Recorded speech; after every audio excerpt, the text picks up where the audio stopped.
Des fois, on dit, ça fait quelques semaines qu'on est, quelques mois qu'on est, là, quelques années, je pense que ben là, écoute, je sais que je suis pas jeune, là, mais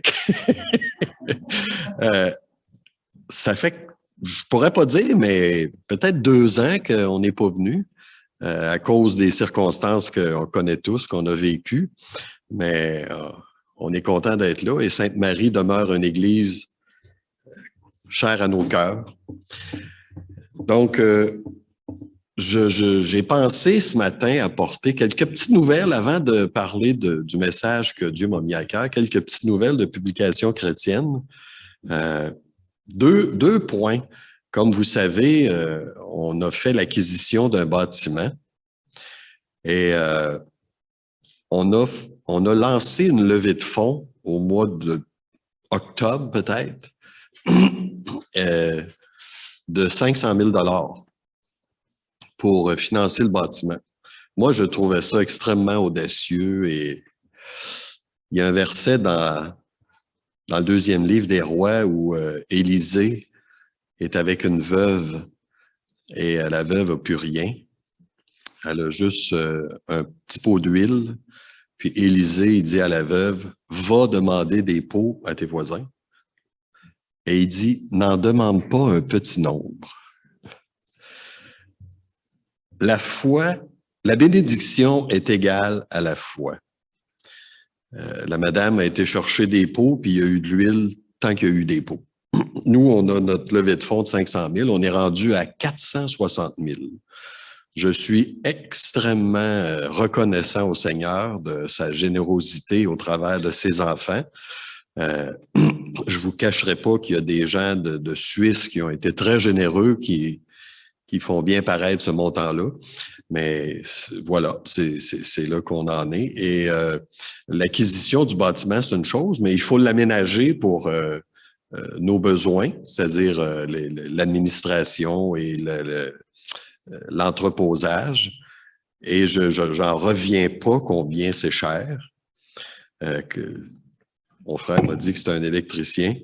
Écoute, ça coûte cher des électriciens. Que ce soit l'électricité, la ventilation, le chauffage, tout. En tout cas, il y en a pour quelques 100 000 $ d'aménagement. Et on a eu une surprise, une mauvaise surprise après qu'on a eu acheté le bâtiment. Il y a un des agrandissements que l'ancien propriétaire a fait, qui était, quand on a vu cette partie-là, nous, on était contents parce que c'est une partie pour entreposer. Où on est actuellement, c'est sur un étage. Donc, on entrepose nos palettes sur un étage.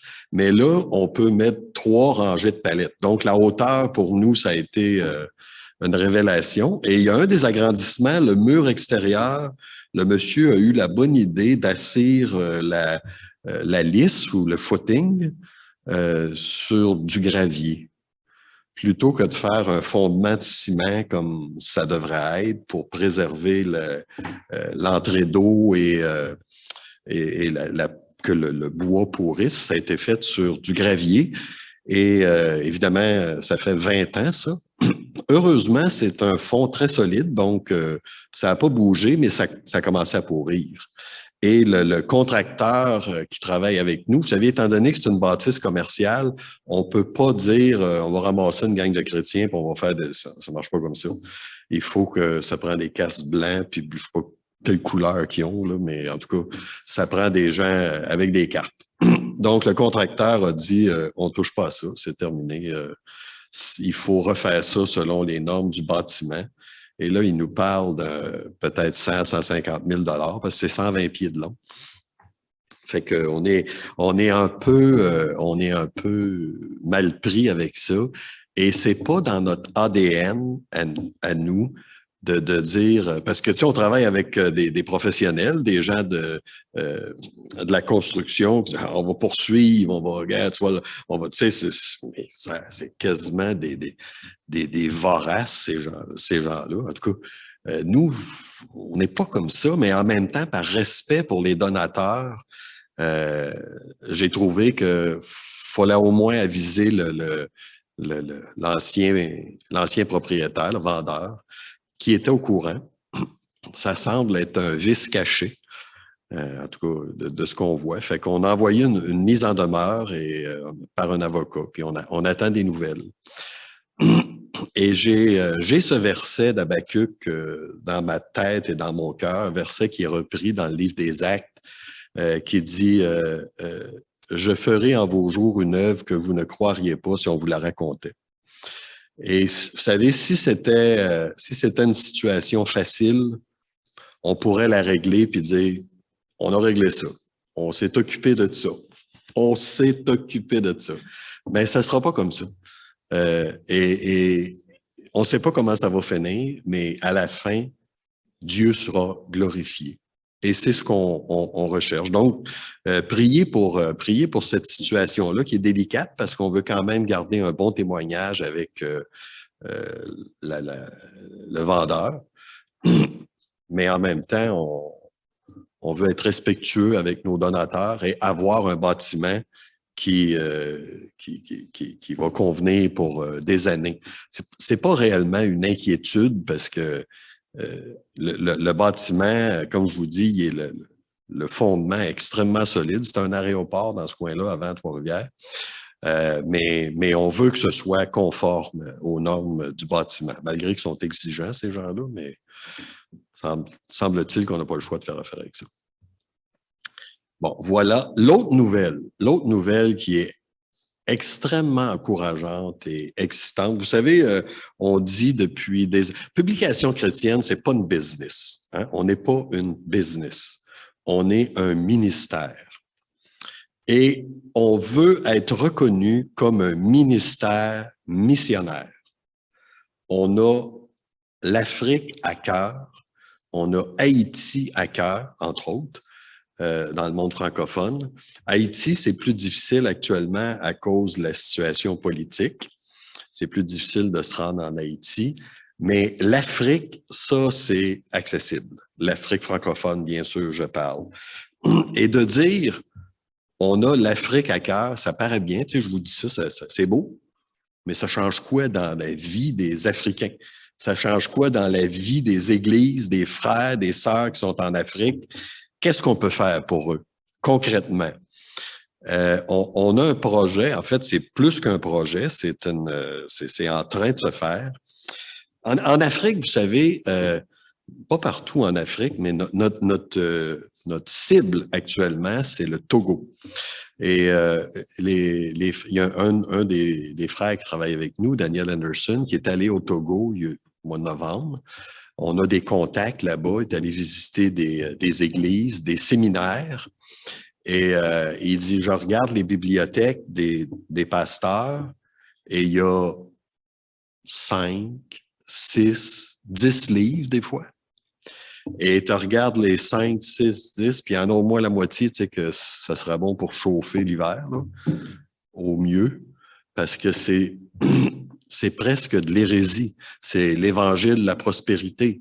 Je ne sais pas si ça vous dit quelque chose, l'évangile de la prospérité, où les gens, convertissez-vous, vous serez plus malade, vous allez devenir riche, vous allez, tu sais, c'est pas ça l'évangile. C'est pas ça du tout. Et les Africains, nos frères là-bas, n'ont pas le luxe de choisir. Ici, on peut aller à la librairie à Sainte-Foy, on peut faire venir des livres sur Amazon, puis on a le luxe de choisir quelle version de la Bible on veut, etc. Ils n'ont pas ce luxe-là là-bas. Ils prennent ce qui est disponible. Donc, on s'est dit, faut réagir, faut faire quelque chose. Et en collaboration avec le ministère de M. MacArthur, Grace to You, on a eu à cœur de monter un projet de faire des bibliothèques de pasteurs. C'est-à-dire que c'est une boîte dans laquelle on va mettre 35 livres, essentiellement des livres de M. MacArthur, mais pas seulement de M. MacArthur, il y en a d'autres, dans lequel il y aura des livres de vie chrétienne, il y aura des livres sur la prédication, il y aura des commentaires sur tout le Nouveau Testament, il y aura le gros livre blanc de théologie systématique de M. MacArthur. Il y aura probablement le commentaire du chercheur aussi, du Nouveau Testament. Et en fait, c'est 35 livres.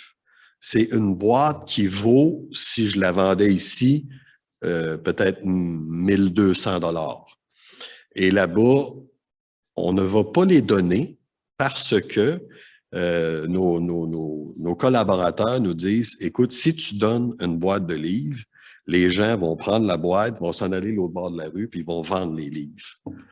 Pas parce que c'est des voleurs puis des bandits, parce que c'est des gens qui ont, comme vous et moi, ça leur tente de manger. Fait qu'ils cherchent des moyens pour avoir des sous. Donc, on va vendre ces boîtes-là. Écoutez, le prix n'est pas fixe encore, mais entre 65 ou 100 $. Vraiment, là, c'est une fraction de ce que ça vaut. Ça couvre même pas les frais.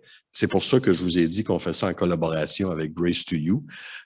Et le projet, c'est de faire 1000 boîtes. C'est un container. Un container. 20 palettes. 1000 boîtes qui est destiné au Togo. Et c'est actuellement en impression. C'est 35 fois 1000 livres. C'est en impression. Et on pense que ça va partir au mois de juillet pour être distribué là-bas octobre-novembre à peu près. Et là-bas, tu sais, mettons, je te donne, Mario, une boîte comme ça, tu vas être content, là, puis tu vas emmener ça chez vous. Là-bas, c'est une fête, là. C'est le Klondike pour eux autres.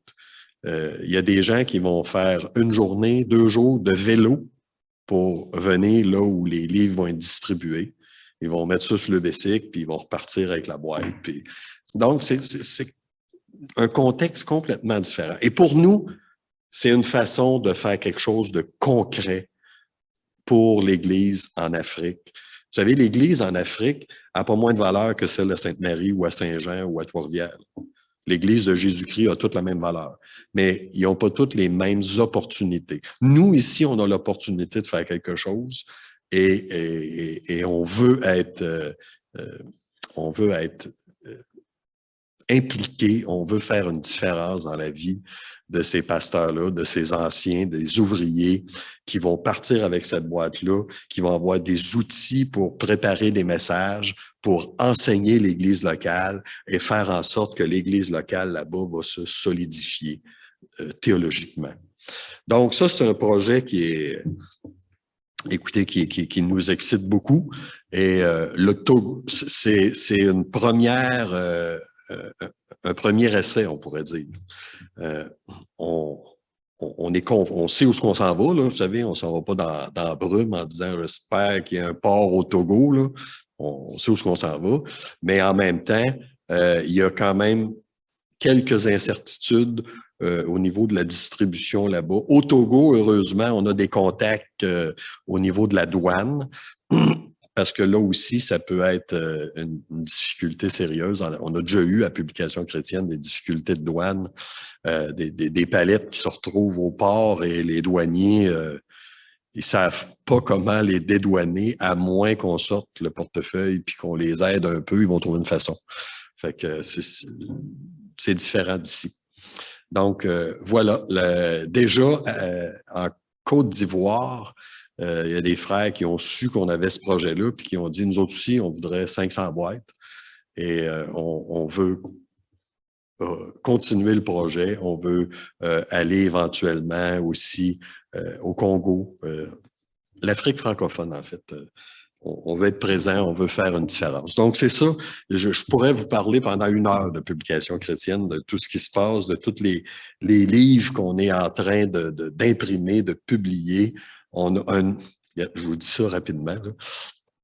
Je ne sais pas si ça vous dit quelque chose, le gros commentaire de la Bible de M. William MacDonald, le gros commentaire bleu.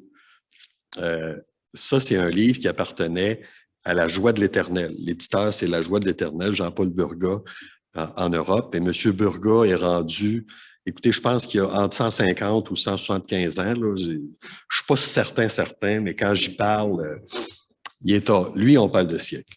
Et M. Burga, l'année passée, nous a dit, en fait, ça fait 1 an qu'il dit « J'aimerais ça donner mon ministère, que mon ministère ne meure pas avec moi. » Donc, on a repris le ministère de M. Burgat, dont ce livre-là, c'est d'ailleurs son plus gros vendeur, le commentaire de M. McDonald. Et ce commentaire-là a toujours été imprimé au Bélarus dans une imprimerie très moderne. C'est là que la Maison de la Bible fait imprimer presque toutes leurs Bibles. Et au mois de décembre, on a donné une commande de 5000 livres parce que ce livre-là est épuisé. Et c'est un livre qu'on pense qui est utile pour l'Église locale. Si on a un commentaire à donner ou à recommander à un croyant, ça serait celui-là, parce qu'il fait toute la Bible, puis il est complet. Donc, on donne cette commande d'impression-là, c'est autour de 50 000 US. Et ça suit son cours jusqu'à ce que il y a 3 semaines ou il y a 1 mois, le Canada dit toutes les importations qui viennent de Russie ou du Bélarus, 35% de plus. Fait que là, on se retrouve avec une facture de 35% de plus du 50 000 US qu'on n'a pas prévu et qu'on n'a pas l'intention de refiler aux clients. Donc, c'est un sujet de prière. C'est une mesure qui est là pour 3 mois. On espère que dans 3 mois, ça va tomber. Mais là, ce que j'ai demandé, c'est que ces livres-là soient livrés en France. On a un partenaire en France, BLF, Bible et littérature française, pour au moins les sortir du Bélarus, parce qu'on a quand même une incertitude avec la situation internationale. Est-ce que la situation va s'empirer ou devenir mieux? On ne sait pas. Est-ce que ça se pourrait que dans 3 semaines, le gouvernement canadien dise on interdit toute importation qui... Peut-être. Fait que mon but, c'est de sortir ça du Bélarus au plus tôt.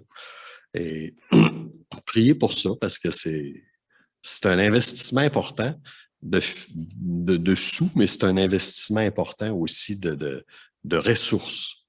Parce qu'à l'origine, ce livre-là devait se retrouver dans les 1000 boîtes et là, probablement qu'il ne sera pas là. Peut-être l'année prochaine, il sera là dans un autre envoi. Donc, voilà rapidement pour les nouvelles à publication chrétienne. Sinon, écoutez, on est extrêmement bénis avec les ministères avec lesquels on travaille et on a des belles ressources. On a des Bibles d'études qui s'en viennent. On est en train de traduire les notes de la Bible réformée qui va paraître à l'automne 2023. Et on a aussi une autre Bible d'études qu'on va commencer à traduire. On a le livre de R.C. Sproul. Je ne sais pas si vous connaissez R.C. Sproul, le fondateur de Ligonier, qui est un livre qui est en train de s'imprimer actuellement en Tchécoslovaquie qui s'appelle « Nous sommes tous des théologiens ». C'est un livre, c'est un accès, non pas pour ceux qui ont 5 ans d'université, mais pour les croyants. Nous sommes tous des théologiens et on imprime 14 000 parce que Ligonier veut en donner 12 000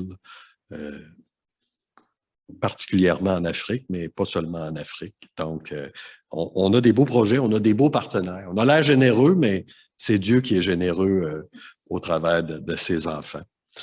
Donc, ce matin, j'avais à cœur de vous partager quelques petites pensées sur l'épître à Philémon. M. Bernier avait déjà dit le billet à Philémon. Tellement c'est une petite épître. Et c'est simplement de marcher avec vous au travers des versets et d'aller glaner des pensées verset par verset.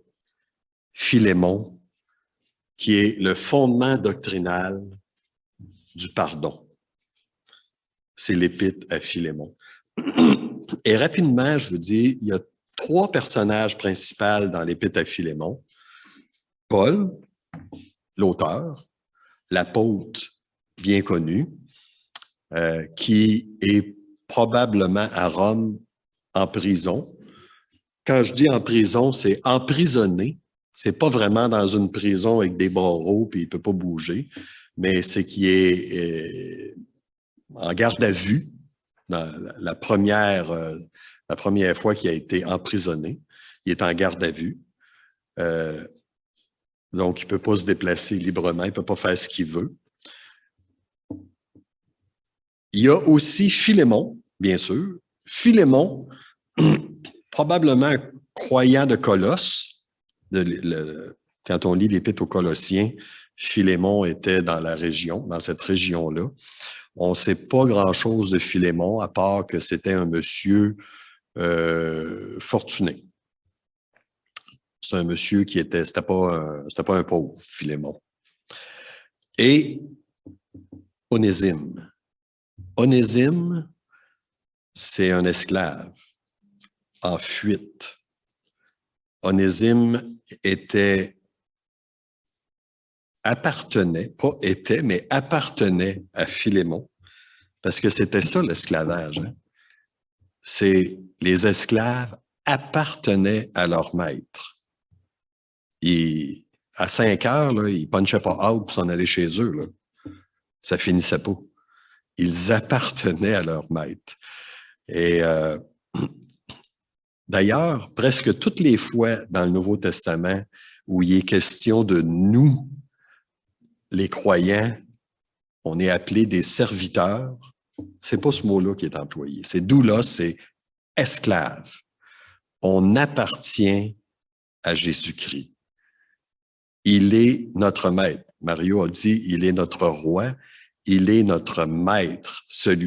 Et Aristote a écrit qu'un esclave, c'est comme un outil aratoire, mais vivant. Comme un râteau, mais vivant. C'est ça que ça vaut. Un esclave n'avait pas de droit, avait pas il n'y avait pas de carte d'assurance maladie puis d'assurance sociale. Là. Il n'y avait pas de personnalité légale. Ses droits, c'était son maître. Et le maître avait tous les droits sur l'esclave. Quand je dis tous les droits, c'est tous les droits. Les enfants qui naissaient des esclaves n'étaient pas les enfants des parents, ça appartenait au maître. Tout ce qui venait de l'esclave. Et l'esclave ne recevait pas une paye à la fin du mois ou à la fin de la semaine. Il recevait ce que le maître lui donnait. Mais en même temps, les esclaves étaient quand même, pour plusieurs, c'est pas toutes nous, quand on pense à l'esclavage, on pense à ce qui s'est passé dans le sud des États-Unis. Au premier siècle, c'était pas tout à fait ça. Il y avait des esclaves qui étaient très, très bien traités. Il y avait des esclaves qui étaient médecins. Il y avait des esclaves qui étaient enseignants. C'était pas tous des gens qui marchaient au pic et à pelle puis au fouet, là. Il y en avait, mais c'était pas tout comme ça. Mais surtout, les esclaves avaient un toit. Les esclaves avaient un repas. Les esclaves avaient une maison. Et pour plusieurs, ça valait énormément. Parce que sinon, il n'y aurait pas eu, vous savez, il n'y avait pas de bien-être social, comme je disais tantôt. Là. Ceux qui n'avaient rien à manger, n'avaient rien à manger. Ça vient long, des fois, de rien avoir à manger. Donc, Onésime, c'est un esclave, et Onésime a eu la bonne idée de se sauver. Très mauvaise idée. Très, très mauvaise idée. L'économie romaine est basée sur l'esclavage. Vous comprenez? Hein? C'est une main-d'œuvre qui ne coûte rien. Donc, l'économie romaine est basée sur l'esclavage et un esclave qui se sauve, qui quitte son maître sans sa permission, il est recherché. Et pour la plupart, vont être mis à mort s'ils sont trouvés. Parce que c'est, comme je vous dis, c'est pas juste le maître qui est pas content, c'est la société romaine qui est pas contente qu'un esclave s'est sauvé parce qu'il met en danger l'économie. Si les autres se mettent à faire ça, c'est l'économie qui va tomber. Donc, c'était extrêmement mal vu. Il était recherché et il risquait la mort. Pour la plupart, c'est ça qui leur arrivait. Donc, c'est la situation d'Onésime. Onésime se sauve de son maître Philémon. C'est un esclave en fuite, en danger, qui a rencontré Paul. On ne sait pas de quelle façon il a rencontré Paul, mais Onésime s'est converti et Onésime est un homme transformé, complètement transformé. Un croyant ne peut pas ne pas être transformé. Nous devons être complètement transformés. Il y a un frère qui a dit ce matin, le Saint-Esprit habite en nous. C'est pas neutre, ça. C'est pas neutre comme phrase. C'est pas comme je suis peigné de ce bord-là ou de l'autre bord. Le Saint-Esprit habite en nous. Ça transforme notre vie. Et on voit un homme, Philémon, qui est complètement transformé. Philémon ne se cache plus. Philémon, on va le voir, est prêt à retourner vers son maître, sachant ce qui peut peut-être lui arriver. Mais l'objectif de la lettre de Paul, c'est de demander à Philémon. Philémon et Paul se connaissent bien. Peut-être c'est à Éphèse qu'ils se sont connus. Probablement, Paul n'est jamais allé à Colosse. Donc, probablement à Éphèse, ils se sont connus. Philémon, est-ce que Philémon soutenait Paul financièrement? Peut-être, on ne sait pas. Mais ils se connaissaient. Et Paul a vu Onésime sur son chemin. Onésime s'est converti. Est-ce que Paul savait que Onésime était un esclave de Philémon en fuite? Je ne sais pas. Le texte ne le dit pas. Mais toujours est-il qu'il l'a appris. Hein, peut-être en jasant avec Onésime. Onésime a dit, moi, je viens de Colosse. Puis, ben, ça tombe bien, je connais quelqu'un à Colosse, Philémon. Puis là, Onésime dit, ouais, moi aussi, je le connais. Puis, on ne sait pas comment ça s'est passé. Mais donc, Paul est mis au courant que Onésime appartient à Philémon. Il ne peut pas vraiment le garder avec lui. Il aimerait ça le garder avec lui, et c'est ce qu'il veut. Mais il veut que Philémon pardonne à Onésime. Et pas pardonner à un esclave, pardonner à un frère.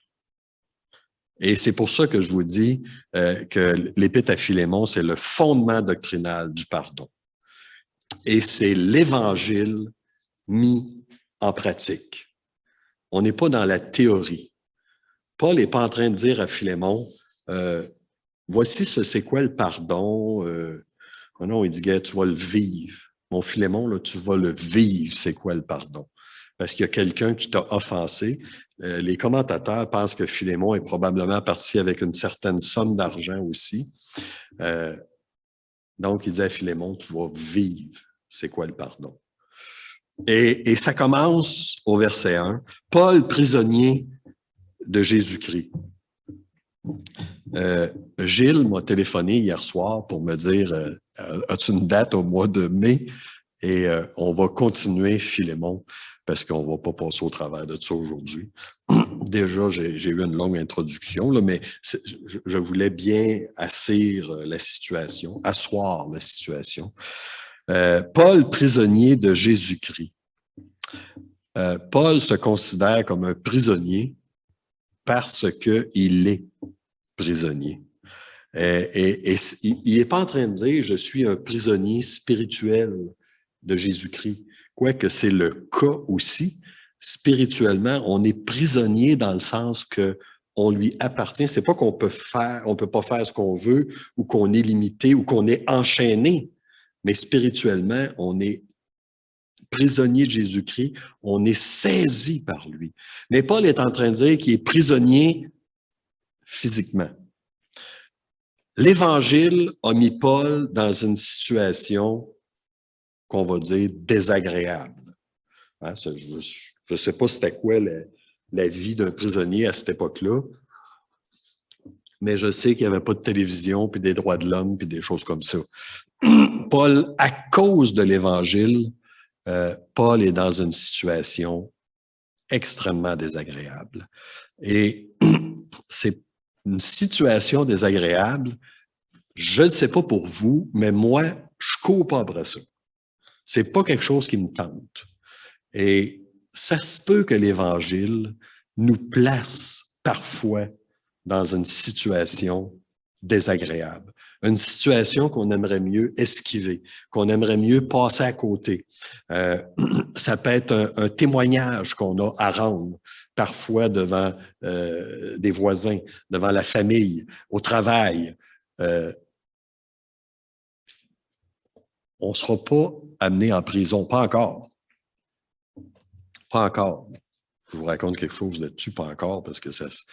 En tout cas, mais est-ce que ça vous arrive d'être dans une situation inconfortable à cause de l'Évangile et que soit qu'on s'assoit puis on essaye de ne pas être vu ou qu'on se tient debout puis on dit non, moi je vais annoncer ce que je suis.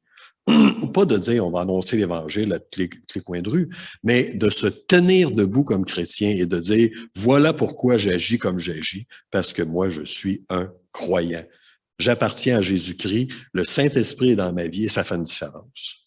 À Publication chrétienne, il y a une loi qui a passé, le Bill C4, pas le Bill, c'est en anglais, ça, la loi C4, là, je ne sais pas trop comment. Et c'est une loi fédérale qui dit que maintenant, c'est défendu d'avoir des thérapies pour, par exemple, pour le genre, de dire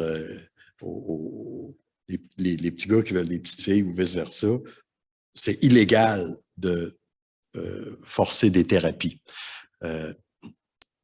Et on a certains de nos livres qui parlent exactement de ça. Et on s'est informé auprès d'un avocat, est-ce qu'on est dans l'illégalité ou est-ce qu'on pourrait être poursuivi? Et la réponse, c'est oui. On pourrait être poursuivi au Québec, au Canada, pour ça. Donc, qu'est-ce qu'on va faire avec ça? Vous savez, on ne peut pas être dans l'illégalité, mais on ne va rien changer du tout. Parce que c'est ça l'Évangile. C'est si on enlève, par exemple, on a un livre sur de Kevin DeYoung sur l'homosexualité. Si on dit, ben on va reculer, on a des livres pour enfants, Dieu m'a fait tel que je suis, Dieu a fait les garçons et les filles, etc. Si on recule, on va enlever les... C'est l'Évangile, c'est ça la Bible. Fait qu'on reculera pas. Ça se peut que notre position nous mette dans une situation inconfortable, mais on ne sait pas, ce sera ça. On verra ce que ce sera. Mais Paul s'est tenu debout et il s'est retrouvé en prison. Donc, Paul, prisonnier de Jésus-Christ, et le frère Timothée à Philémon, notre bien-aimé et compagnon d'œuvre. Philémon, le bien-aimé et le compagnon d'œuvre. Philémon ne faisait pas seulement que remplir une chaise à l'église locale de Colosse. Philémon était le bien-aimé de Paul et son compagnon d'œuvre. Ça veut dire qu'il était impliqué dans l'église locale. Ça veut dire qu'il y avait un rôle qu'il jouait dans l'église locale. Philémon ne s'est pas assis en arrière en disant « Bon, ben s'il y a des anciens et des diacres qui fassent le job, puis moi, je vais écouter, puis je vais profiter, je vais venir chercher à chaque semaine, puis je vais recevoir. » Philémon donnait. Je ne parle pas d'argent. Convaincu qu'il donnait de l'argent aussi. Mais Philémon donnait de son temps. Philémon avait sans doute un ministère. Philémon était impliqué. Sinon, il ne serait pas appelé un compagnon d'œuvre. Il serait appelé un frère dans l'Église. Philémon était plus que quelqu'un qui occupait une chaise. Et évidemment, Paul écrit à Philémon. Je me mets à sa place et ça doit être difficile pour Philémon de ne pas se sentir interpellé. Hein? C'est à lui qui écrit. Fait que c'est sûr qu'il lit ça puis il se dit, bon, ben ça s'adresse à moi. Fait que je vais lire ça comme il faut au complet. Et je vous demande, frères et sœurs, quand vous lisez la parole de Dieu, avez-vous l'impression que ça s'adresse à quelqu'un d'autre ou si vous avez l'impression que ça s'adresse à vous? Parce que la parole de Dieu s'adresse à nous personnellement. Le Saint-Esprit parle à nos esprits quand on lit la parole de Dieu. De la même façon que Philémon ne pouvait pas dire, bon, mais ça, je vais passer ce chapitre-là parce que ça ne s'adresse pas à moi. Ben non, c'est à toi que je parle, Philémon. Là. Mais la Bible nous parle. Le Saint-Esprit nous parle au travers de la lecture de la Bible. Et Paul avait un but précis en écrivant à Philémon, comme il y a un but précis dans toutes les épîtres. Hein. Toutes les épîtres ont un but précis. Il adresse une situation réelle et tangible. Mais je vous pose la question, quand vous ouvrez les Écritures, à chaque jour, j'espère, est-ce que vous vous sentez interpellé? Est-ce que vous avez le sentiment que le Saint-Esprit vous parle, que le Saint-Esprit veut vous transformer à l'image de Jésus-Christ? Et être transformé, quand je suis pas un artiste, là, moi, là, je suis pas un sculpteur, mais tu sais, j'imagine les gens qui sont sculpteurs, qui prennent un morceau de bois, puis qui commencent à gosser là-dedans, là, puis enlever, tu sais, je sais bien que le bois, ça crie pas, puis ça a pas mal, puis ça saigne pas, là, mais quand on est transformé, il y a des fois, il y a des choses qu'on doit enlever, c'est plus qu'enlever, c'est plus qu'enlever le veste. Il faut l'arracher. On a ça dans les tripes, des habitudes, des pensées. Il faut les arracher parce qu'on est transformé. Mais la parole de Dieu nous parle et veut nous transformer, pas dans le but parce que Dieu aime ça, nous arracher des affaires, mais d'être transformé à l'image de Jésus-Christ, de marcher dans la sainteté. Le Saint-Esprit nous parle comme Paul a parlé à Philémon. À la sœur Aphia et à Archippe, probablement l'épouse et le fils de Philémon, et lui est appelé notre compagnon de combat. C'est pas le compagnon d'œuvre, c'est le compagnon de combat. Comment Archippe a été impliqué avec Paul? Est-ce qu'il a été, est-ce qu'il a joué un rôle important? Est-ce qu'il y a eu certaines persécutions? On ne le sait pas. On ne le sait pas, mais Paul utilise les mots « mon compagnon de combat ». Est-ce que Archippe était simplement quelqu'un qui accompagnait Paul dans l'évangélisation? Est-ce qu'Archippe était quelqu'un qui accompagnait Paul dans la prière? Parce que c'est un combat, ça aussi, hein? La prière, de combattre dans la prière, parce qu'il y a un ennemi qui... Je ne sais pas pour vous, mais moi, c'est pas rare que je veux prier et je commence à prier et 30 secondes après, je suis rendu à mon auto que j'ai envie de changer puis que il y a Toyota qui a quelque chose. Je suis plus là pendant tout. Là, j'ai un combat. Là, puis il faut que je revienne. Voyons, c'est ça, je reviens. Puis, il y a un combat. Archippe est un combattant. Dans l'Épître aux Colossiens, chapitre 4, verset 17, dites à Archippe, prends garde au ministère que tu as reçu dans le Seigneur afin de bien le remplir. Paul donne une exhortation à Archippe. Il dit, tu as reçu un ministère dans le Seigneur. Et c'est pas seulement Archippe qui a un ministère. Hein. Les ministères dans l'Église locale, c'est pas, encore une fois, c'est pas réservé aux anciens, puis aux diacres, puis aux moniteurs d'école du dimanche. On a tous des dons qu'on doit garder et ne jamais les montrer à l'Église locale. Avez-vous déjà lu ça quelque part? Non. On a tous des dons pour servir l'Église locale dans des ministères. Paul dit, Archippe, prends garde au ministère que tu as reçu dans le Seigneur afin de bien le remplir. Et vous savez, nos ministères, là, il y a des gens qui s'inscrivent, je ne sais pas, là, au badminton, à toutes sortes d'activités. C'est correct, là, tu sais, je devrais faire ça. Mon épouse, elle me dit je devrais faire de l'exercice, puis en fait passer.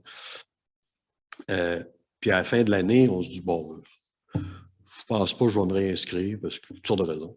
Ministère, c'est pas comme ça. Ministère, on dit pas, bon, je vais l'essayer, puis bon, finalement, j'aime pas trop ça. On s'engage dans un ministère. Que celui qui est appelé au ministère s'attache à son ministère. On travaille pour Dieu, avec Dieu et pour Dieu. Et c'est ce que Paul dit à Archippe dans l'Épître aux Colossiens, de bien remplir son ministère. Donc, il s'adresse à Aphia, Archippe et à l'Église qui est dans ta maison. C'est pour ça que je dis que Philémon était quelqu'un de fortuné. C'était pas tout le monde qui avait une maison. C'était pas tout le monde qui avait des esclaves. Et Philémon, non seulement il avait une maison, mais il permet à l'Église, et l'Église, c'était pas seulement l'aristocratie. Il y avait des esclaves, des gens méprisés, des gens qui valaient pas cher. Mais à partir du moment qu'ils sont dans l'Église, ils ont toutes la même couleur. Ils ont toutes la même valeur. Et probablement que ça devait être une difficulté. Pour nous, c'est un peu... En tout cas, pour moi, c'est difficile de m'imaginer. Tu sais, les classes sociales, les rangs sociaux, ici, en tout cas, moi, je ne connais pas ça tellement. Là, tu sais, il n'y a pas personne que je me dis, ah ben lui, oh, pas cher, tu sais, ou le contraire. Tout le monde est égal. Mais là-bas, c'était pas comme ça. C'était réellement différent. Mais Philémon accueille l'Église dans sa maison. Et accueillir l'Église dans la maison, c'était plus que juste de fournir une vingtaine de chaises puis, ou 100 chaises. C'était peut-être de les nourrir aussi. Donc, Philémon est généreux. Paul sait à qui il parle. Il dit que la grâce et la paix vous soit donné de la part de Dieu, notre Père, et du Seigneur Jésus-Christ. À l'Église, Paul rappelle à l'Église que la grâce et la paix viennent de Jésus-Christ. C'est pas à nous de donner la grâce. On annonce l'évangile. Je dis ça pour dire, c'est pas notre responsabilité. Notre responsabilité, c'est d'annoncer l'Évangile. Maintenant, Dieu fait grâce à qui il veut. On n'a pas à se mettre le fardeau de dire, ah, je veux qu'un tel se convertisse, je fais des efforts. Annonce-lui l'Évangile. Laisse le Saint-Esprit agir. La grâce et la paix viennent de Jésus-Christ, selon son bon vouloir. Et c'est ce que Paul rappelle à Philémon, que cet aspect-là du ministère, c'est Dieu qui le donne à l'Église. Et la paix, elle a deux aspects. Il y a la paix avec Dieu, mais il y a la paix dans l'Église aussi, qui vient de Jésus-Christ aussi. Je rends continuellement grâce à mon Dieu, faisant mention de toi dans mes prières. Écoutez, c'est un beau verset, c'est une belle pensée que Paul dit. Je rends continuellement... Mais tu sais, Paul, il connaissait d'autres mondes à part que Philémon. Là. Et il est capable de dire à Philémon, toi, Philémon, je rends grâce à Dieu pour toi. On a à l'Église, à Saint-Jean, la famille de la semaine, où chaque semaine, une famille différente peut dire, bon, ben moi, voici mes requêtes de prière, mes actions de grâce, etc. Et on essaie de les prioriser dans la prière. Est-ce que ça veut dire que le restant de l'année, on n'y pense pas? J'aimerais ça vous dire, ben non, on y pense toute l'année, mais pour de vrai, c'est pas tellement ça. On les oublie. Comme je vous ai dit, la difficulté qu'on a à Publication chrétienne avec le footing, ça occupe mes jours et mes nuits. Parce que mon épouse m'a dit avant hier, j'aimerais ça que t'enlever ce fardeau-là. C'est vraiment un fardeau, là, de savoir comment ça va se régler. Et je trouve ça extrêmement difficile. Extrêmement difficile. Il y a 2 semaines, la semaine passée, vendredi soir passé, je reçois un texto et j'ai plus envie de recevoir des textos, des affaires comme ça. C'est toujours mauvaise nouvelle. Je me dis, bon, qui c'est qui m'écrit encore? C'était vendredi soir, 9h30. Pas envie d'aller voir, mais c'est plus fort que moi. Je vais voir. C'est un message vocal. C'est pas un texto, c'est un message vocal d'un frère au Minnesota, un frère que j'ai connu au Minnesota, qui m'écrit et qui me dit, et il parle, puis il dit, je sais que tu as cette difficulté-là dans ta vie actuellement. Il sait ça parce qu'il est bien connecté avec nous autres. Et il dit, je prie pour toi. Hein?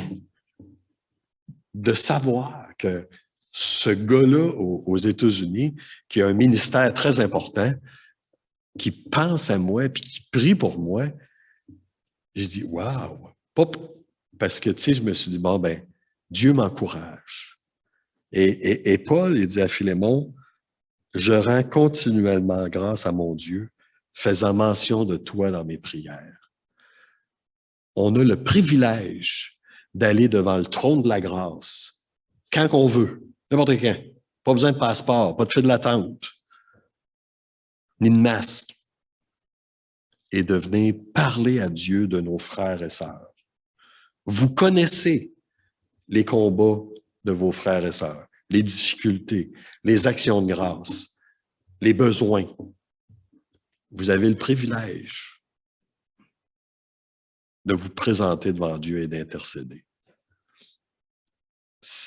Vous vous rendez compte, c'est pas devant les Nations Unies là, ou le premier ministre, c'est devant le Dieu créateur de l'univers, celui qui a le pouvoir de changer toute chose, celui par la volonté duquel toute chose existe, par la volonté duquel tous les atomes circulent. C'est notre privilège. Et au verset 5, il continue en disant « Parce que je suis informé de la foi que tu as au Seigneur Jésus et de ta charité pour tous les saints. » Darby traduit « Apprenant l'amour et la foi que tu as envers le Seigneur Jésus et pour tous les saints. » Apparemment, l'amour de Philémon pour le Seigneur Jésus et pour les saints, c'était visible. Vous savez, si moi je dis à quelqu'un à un moment donné, j'aime le Seigneur Jésus, puis il me dit, ah ouais, tu m'apprends quelque chose, je vais tomber en bas de ma chaise. Ça ne me tente pas que ça arrive. Là. J'espère que l'amour que j'ai pour le Seigneur Jésus est apparent. Mais apparent, vous savez, si tout le monde disait, ah oui, Serge, on le voit, on va être content, là, mais est-ce que lui, le Seigneur, le sait? Est-ce que lui le sent? Est-ce que lui pourrait me dire, oui, je sais que tu m'aimes pour différentes raisons, parce que voici pourquoi. Et c'est là que c'est important. Ça, c'est la zone payante, dans le sens que, oui, je vais être reconnaissant si les gens le voient, là, mais c'est lui. Vous savez, j'aime ma femme et c'est elle d'abord que je veux qu'elle sache. Si les autres le voient, bien, ils verront. Mais si elle n'est pas capable de me le dire, je ne vais pas scorer. Là. Mais Paul, il dit à Timothée, « Je suis informé de la foi que tu as au Seigneur Jésus et de ta charité, de l'amour que tu as pour tous les saints. » Où qui a appris ça, lui? Qui a dit ça? Il n'a pas vu ça sur Internet, là. Est-ce que ça se peut que c'est même peut-être Onésime, en jasant avec Paul, qui a parlé de son maître, qui a dit, ah, lui, il tapait ses nerfs parce qu'il me demandait des affaires, parce que dans ce temps-là, il n'était pas converti, mais vraiment, lui, il aimait le Seigneur Jésus. Ça se peut. Je ne sais pas. Je ne sais pas. Il y a un mot qui, j'aimerais mieux qu'il ne soit pas dans le texte, mais il est là pareil. Et pour tous les saints. Pantas. Pas pentas, là. Pantas. Tous les saints. Il y a un frère qui a déjà donné une étude sur les dons spirituels. Puis il dit, il y en a qui ont le don de nous tomber ses nerfs. Et c'est vrai. Mais Paul, il dit, pour tous les saints. Philémon aimait tous les saints. Comment vous définiriez votre amour pour les saints à Sainte-Marie? Est-ce que c'est tous les saints, tous ceux que Dieu aime dans l'Église? Ouais, là, moi, je disais, ouais, mais un tel, il n'est pas facile. Son caractère n'est pas facile, puis il chiale, puis... Ouais, mais c'est parce que Dieu l'aime. Dieu peut-être veut le transformer. Dieu n'est pas en train de dire c'est correct, Jacques. J'espère que personne ne s'appelle Jacques. C'est correct, Jacques, tu peux être désagréable, bête et impoli. C'est pas ça. Dieu veut le transformer lui aussi, mais Dieu l'aime. Est-ce qu'on aime tous les saints?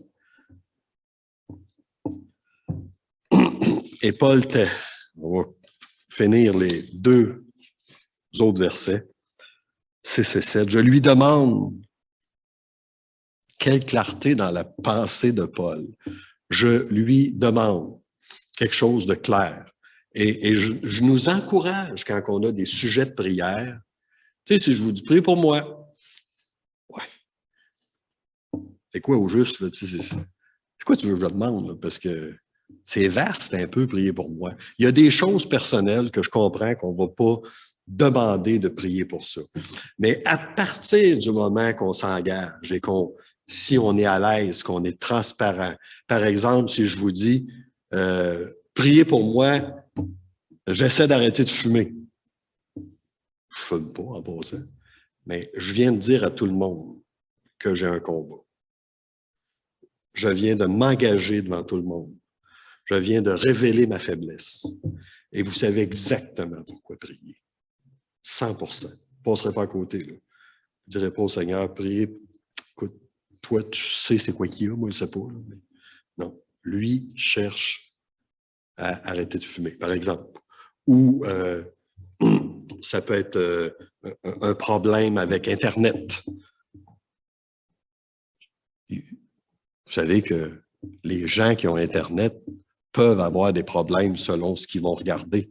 Et j'ai pas vu rien au-dessus de l'église de Sainte-Marie qui prévient de ça, qui protège de ça. Donc, à partir du moment qu'on le dit, les gens savent pourquoi prier, puis on vient de s'afficher, on vient de se mettre transparent devant l'église locale. Soyons transparents. Si c'est pas à l'église locale qu'on va recevoir la prière, c'est pas au CLSC que ça va arriver, là. C'est pas à l'hôtel de ville. C'est dans l'église locale. Le soutien vient de l'église locale. Pas le jugement, attention. C'est sûr qu'il y a des choses qu'il faut juger, là, mais pas le jugement. Mais le soutien vient de l'église locale. Soyons transparents. Et Paul continue en disant, et je sais qu'il me reste 2 minutes, que ta participation à la foi soit efficace pour la cause de Christ en faisant reconnaître en nous toute espèce de bien. Qu'est-ce que Paul est en train de dire? Ta participation, le mot qui est employé, koinonia, c'est la communion, c'est la fraternité, c'est ton sens du groupe, c'est ta contribution réelle, tangible à l'Église locale, à la foi. Et la foi ici, c'est l'ensemble de ce qu'on croit, c'est la base qui nous unit. C'est la base qui nous unit. C'est ce sur quoi notre espérance repose. C'est ce que la foi peut dire toutes sortes de choses des fois. Ici, c'est ce à quoi Paul fait référence. C'est une occasion de manifester concrètement les vertus spirituelles intérieures dans nos vies, de les manifester à l'Église locale. Pas de les garder pour nous autres. On ne garde pas tout pour nous. Les vertus spirituelles, on les manifeste à l'Église locale. C'est de mettre en pratique ce qu'on apprend dans les Écritures, de mettre ça en pratique. Que ta participation à la foi soit efficace, c'est le mot énergie qui est employé ici, énergique, senti, visible. Pourquoi? Pour faire plaisir aux anciens, c'est pas ça que ça dit. Pour la cause de Christ. Frères et sœurs, si vous servez l'Église de Sainte-Marie pour plaire aux anciens, pour plaire aux responsables, passez à côté.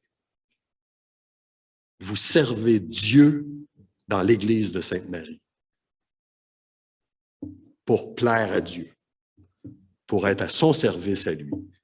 Les anciens vont vous dire où vous pouvez être utile, comment vous pouvez être utile, les diacres. Mais C'est pas l'approbation de ces gens-là qu'on cherche. Et je suis pas en train de minimiser ces gens. On cherche l'approbation de Dieu, la gloire de Dieu. C'est lui qu'on veut glorifier au travers de notre ministère, au travers de notre service. C'est ce que Paul dit à Philémon. On va arrêter là pour ce matin et on continuera la prochaine fois à marcher dans ces versets-là et à chercher des vérités pour nous, pour que notre foi se manifeste en action, pour que notre foi soit tangible. Vous savez, je pourrais vous donner un livre. Je vais prendre un exemple avec mon ami Nelson. Je pourrais vous donner toutes sortes d'arguments pourquoi c'est bon du sirop d'érable. Hein? Je pourrais vous dire, voici, on peut mettre ça dans des tartes, on peut faire ci. C'est bien le fun là, de savoir ça théoriquement. Mais si je vous donne une cuillerée de thé et vous le goûtez, là, pas pareil. Là, je le vis. La foi, c'est ça. Si c'est théorique, c'est intéressant, là. On accumule la connaissance, mais il faut que cette connaissance-là descende au cœur et soit mise en pratique. Sinon, ça demeure théorique. Notre Dieu et Père, on vous remercie encore une fois pour le privilège qu'on a d'avoir la Sainte Parole en différentes versions, qu'on peut étudier ici librement, exposer entre frères et sœurs, sans avoir peur que la police débarque pour venir nous arrêter. Nous voulons vous prier de bénir ce que nous avons lu ce matin dans votre parole pour que nous soyons transformés à l'image de votre Fils bien-aimé. Amen.